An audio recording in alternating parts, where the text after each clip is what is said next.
The last train screamed past. Its red taillights mocked Daniel, fading into the night. He was alone. The station was empty, swallowed by shadows. A chill wind whispered through the platform, carrying the scent of rain and something else. Something ancient and cold. Fear, sharp and sudden, tightened its grip on Daniel's chest. He was trapped. The digital clock blinked 12 o'clock. Midnight, the witching hour.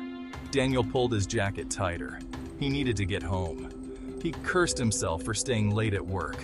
Now he was at the mercy of this desolate station, a place that felt forgotten by time itself. A distant rumble echoed through the station.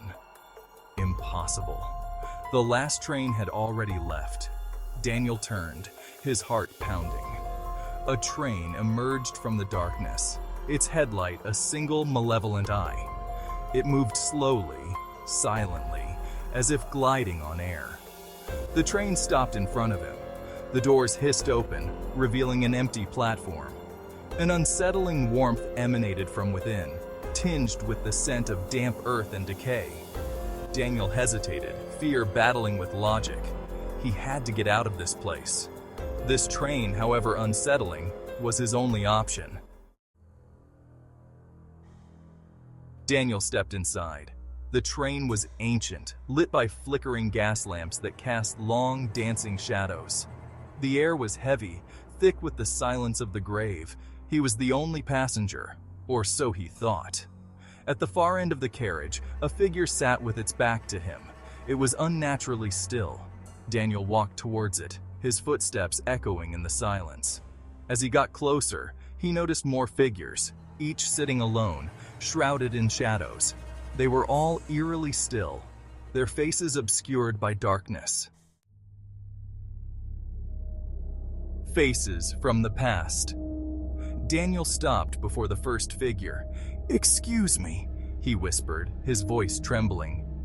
The figure didn't move. He reached out, his hand trembling, and touched its shoulder.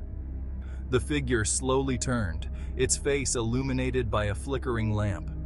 It was a young woman, her face pale and gaunt, her eyes hollow and lifeless. She stared at Daniel with a chilling intensity. He recoiled in horror.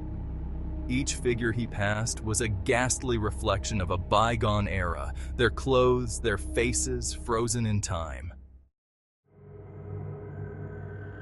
Trapped. Panic seized him. Daniel stumbled back, his foot catching on something.